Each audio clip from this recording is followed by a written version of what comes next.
Hey there, and welcome to the Contentment Creator Podcast, the podcast designed especially for creative entrepreneurs just like you who are committed to a beautiful life that's rooted in courage and contentment, and that's blooming with creativity and prosperity.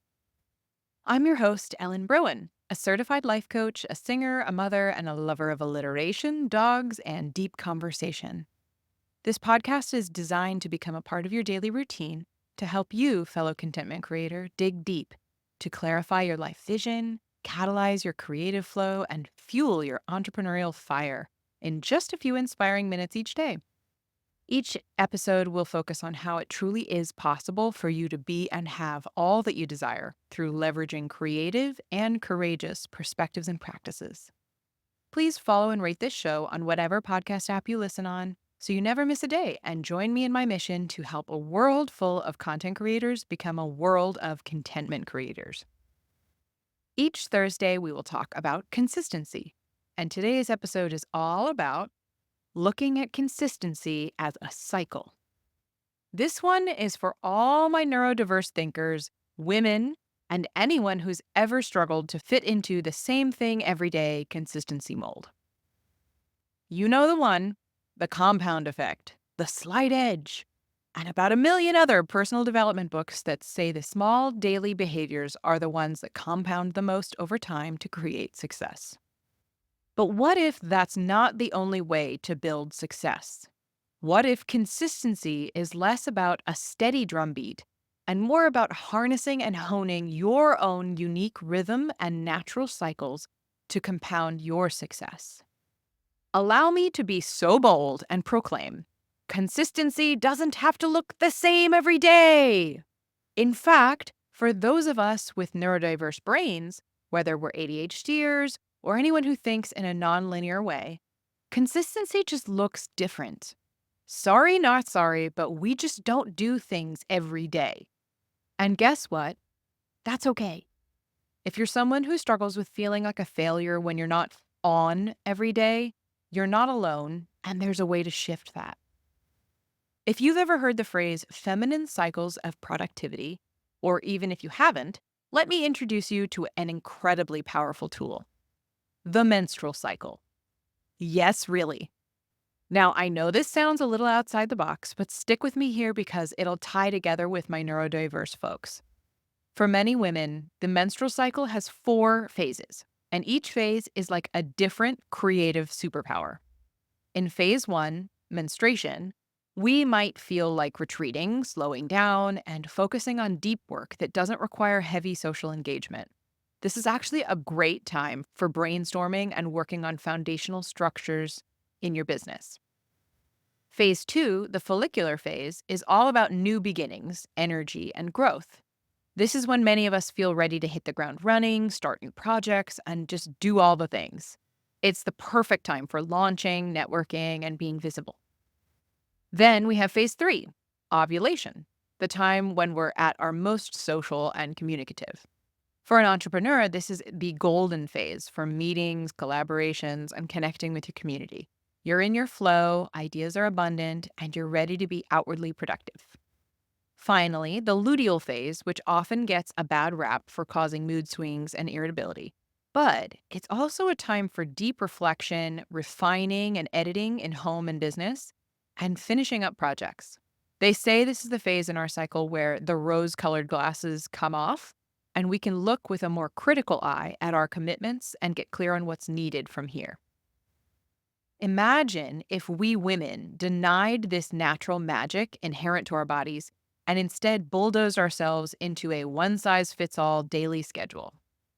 Actually, I don't have to imagine. I've lived it, and I know many women still do. It's the unfortunate product of our corporate society that many women still subscribe to. Godspeed to those women leaders who can resist from within and bring a different perspective to the table. But I'm speaking to creators and entrepreneurs who have already left that box well behind, most likely, but may not have embraced their freedom to reframe consistency in this way.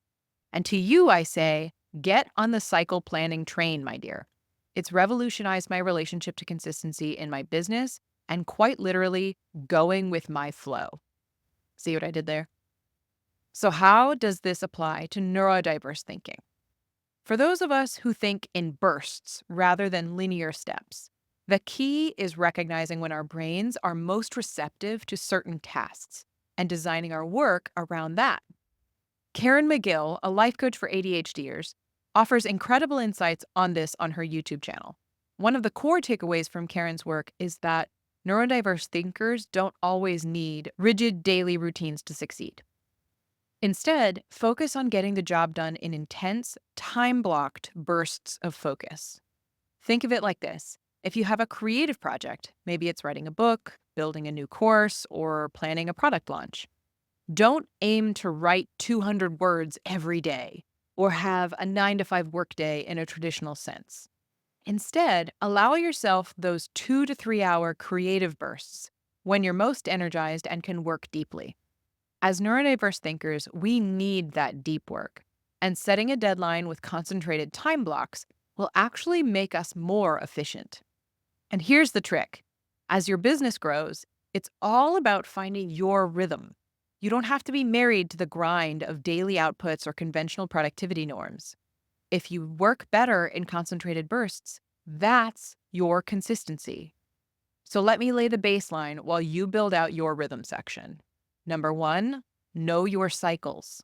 If you're a woman, track your menstrual cycle and observe how your energy and creativity shift. If you're neurodiverse, track your emotional and mental cycles throughout a day and a week. See when you feel most productive, creative, or when your brain naturally wants to slow down. Number 2, time block like a boss. Instead of trying to do a little bit every day, block off time in your calendar to work deeply. Maybe you dedicate Monday mornings to ideation and Tuesday afternoons to creative work. Whatever works, just get those bursts of deep work time scheduled in advance. Number 3, communicate your process. If you have a team or clients, let them know how you work best.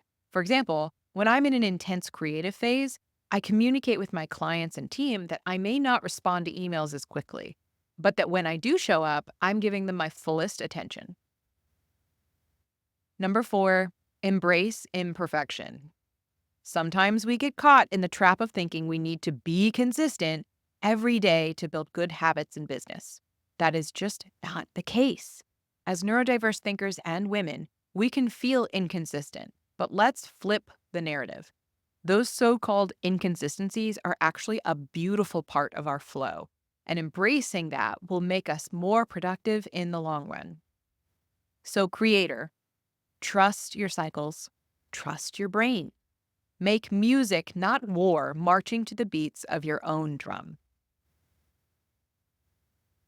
If you enjoyed today's episode, please show your support by rating and reviewing in your app of choice. It would truly mean the world to me to hear from you. If you enjoyed today's episode, please show your support by liking and commenting on this video and subscribing to this YouTube channel.